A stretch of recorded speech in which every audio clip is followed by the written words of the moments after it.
Hi Spidey fans, it's your friendly neighbourhood Ultimate Spider-Man fan here, and welcome back to another video on me reading my epic Marvel Spider-Man PS4 related book, Hostile Takeover. And I'm actually recording this right after exporting my other one, and this has got six pages in it, so I'll do 3 pages and then another 3. So I'll just do my intro quickly. Like, subscribe, comment, share, hit the bell notification, favourites, and then follow me on Twitter as well. Type in the @ all capitals without spaces, the Ultimate Spy, that's PID. And yeah, let's get ready. So chapter 31. I need to see you ASAP. What now? He said, this is Code Red. Peter growled inwardly. It was the first. Sorry, Spy fans. It was the first time she'd contacted him in days, despite several frustrated messages he left on her phone. He had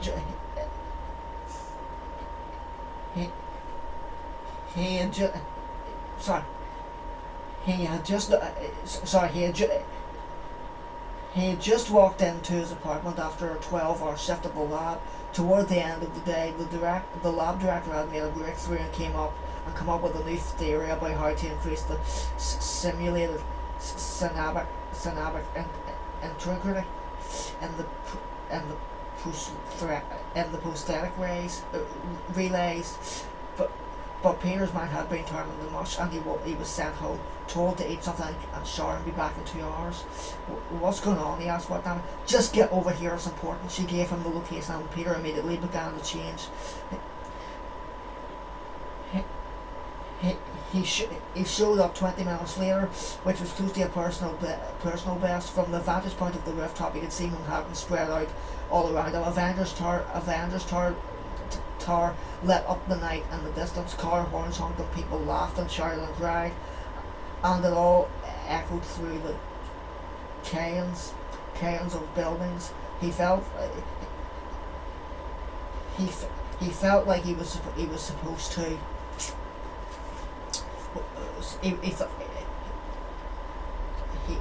I don't want to hear. I'll just read that wee bit again. He felt like he was supposed to watch it all, and it was too much. What now? He was waiting for him. There's a fundraiser at the museum, the Manhattan Museum of Contemporary Art tonight. She said, "Yeah, I know Spider-Man told her this was supposed to be there."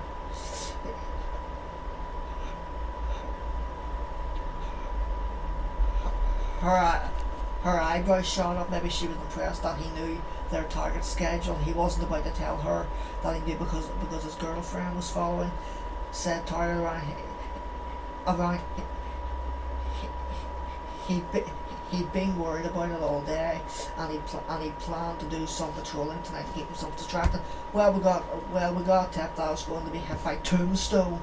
She said apparently Fisk has been muscling him out of a lot of business lately, and he's looking for payback. My sources tell me he doesn't care if civilians get caught in the crossfire. In fact, he's hoping for it. Tombstone was bad news. Lonnie Lincoln was an uptown crime boss whose temporary had been shrinking since Fisk returned to town with his pale, complex, superhuman strength and those crazy sharp teeth. He was also a pretty scary dude. Funding with Fisk in a public setting was bound to produce a body count. What kind of police present will there be? That's the thing, she said. A sore expression on her face. There's not going to be anything other than the usual security detail. I tried to kick this up the chain of command, but my boss says there isn't enough evidence to deploy in there and the extra manpower. His sources tell him that Tombstone is laying low, trying to avoid an open conflict with Fisk. I badgered him I badgered him until he agreed to put the detail away, but that won't matter if Tombstone sends an army to shoot up the place. Why would your boss ignore this? He said. Could it be that he's in Fisk's pocket? No clue, she said. Maybe he's right, and maybe the threat actually isn't credible. Maybe Fisk would rather have his own people deal with it, but the last thing I want to see is a shootout with a bunch of civilians in the way. You want me to stop it? It's not my first choice, she said, twisting her mouth into a frown. A lot of cops still think you killed Abe Ramsey. showing your face to show up isn't ideal, but you may be the only option if we're going to keep this from blowing up. Uh, if you get over there and see something going on, let me know immediately. If guns come out, maybe you can keep anyone from getting hurt until I get more units down there. Then you scram down there. Sorry, get more units there. Then you scram. Spider-Man on it. Keeping a bunch of innocent people from getting killed would have been motivation enough, but knowing MJ would be there meant he had no time to lose. Activating the phone in his mask, he gave her a call. Mary Jane, you've got to reconsider this fundraiser. He said there's going to be trouble ahead. What sort of trouble? She sounded breathless, like she was rushing to get ready. He gave her the quick version, but MJ didn't seem worried. In fact, it was exactly the opposite. Sorry, lost my place. Sorry, Spidey-Fan. I'll keep an eye out, but if anything like that happened, I've got to be there. I've got to be there to report it. She sounded excited at the prospect. Do you even hear yourself? He asked. You could be killed. Look, Tiger, I'll be careful, she said, and thanks for the heads up before he could respond. She ended the call. Spider-Man let out a groan of frustration, but it wasn't like he could find MJ and whip her up until after the event. Okay, he probably could do that, but it didn't seem like the best approach. His best move was to keep an eye on the event, and if bullets started flying, make sure she was safely out of the way.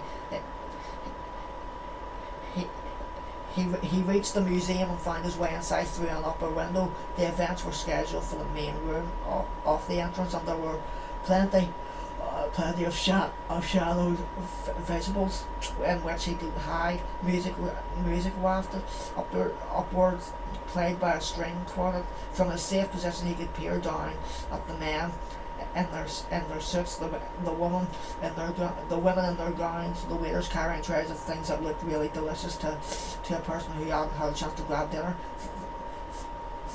There was nothing dangerous happening. After a few minutes, Fisk entered with MJ shadowing him. She kept a respectful distance as she listened in on his blather. Each time he finished a conversation, she would take briefly with whomever Fisk had spoken to. Even then, hurried to listen in on the next exchange. He didn't even know why she bothered. It was sure to be a bunch of blah blah blah. Blah blah blah.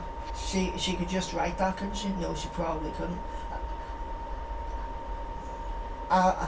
As the evening dragged on, he checked in with what maybe let me know that a whole lot of nothing was happening. Then he turned his attention back to the reveling scene of people making small talk fascinating.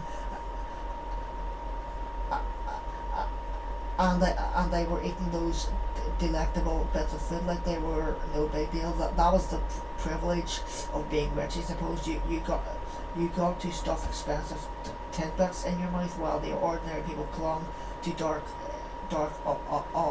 alcoves on the ceiling. An unexpected movement or a strange flash of colour caught his eye at the same time as Spider's sense built up.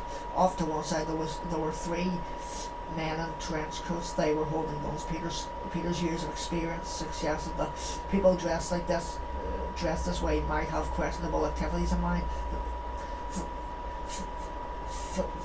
The weapon surprised him, though he would have expected assault rifles, but they only had handguns. I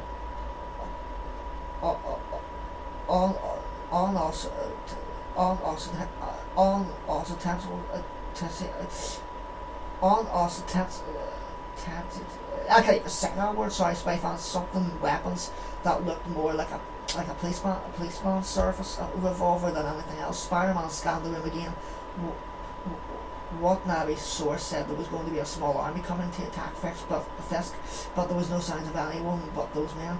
Three men could theoretically take down Fisk and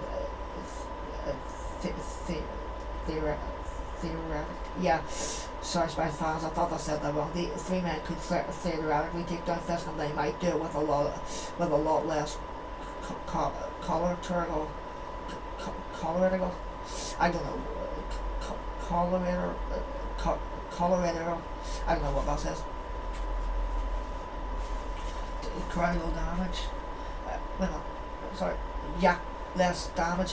While the pistols weren't exactly sniper grade weaponry, the chances of a bystander getting hurt were unacceptably high. He was going to have he was going to have to intervene. I better get a thank you from Fisk. He used at least a fruit basket. He called Watanabe to update the situation. Maybe you should hang back unless they make a move. She suggested not an option.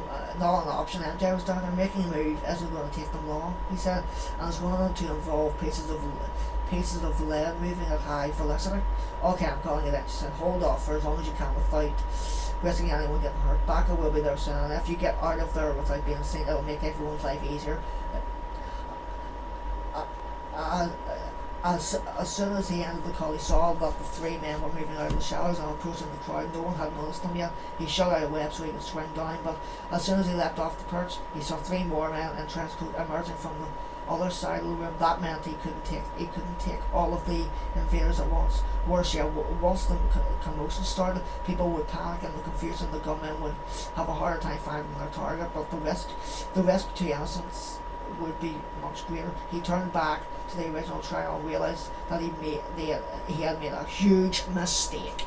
In the instant he'd been distracted, the attackers had removed their coats, which were lying behind them on the ground underneath. The gunmen were dressed as police officers.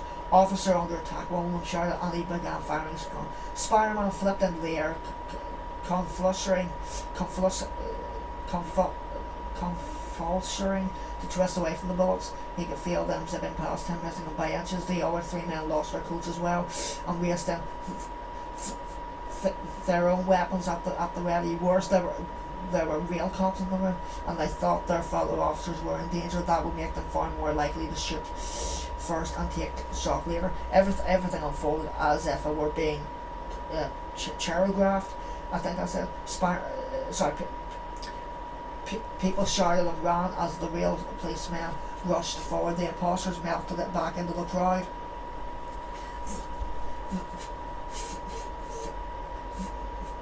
They grabbed their coats, which they would use to get away. The real police in the meantime drew their guns, aiming them at the deranged lunatic in a costume who was, as far as I could tell, assaulting the gallery. Someone was going to get hurt, most likely him. He launched himself into the shadows to get out the way. He'd come in. Someone discharged their gun and plaster shattered into dust under the ceiling. His spider sense exploded and he webbed across the room, hardly aware he was changing directions. Another blast of gunfire and he changed directions again.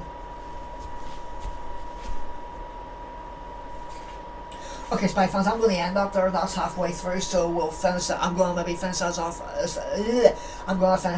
as soon as I export this next one. So yeah. So thanks for watching. Sorry for any kind of my discovered there, or messed up there. And other than that, yeah, thanks for watching. Hope you enjoyed this, and I will see all you Spidey fans as always in all of my next epic Spidey videos.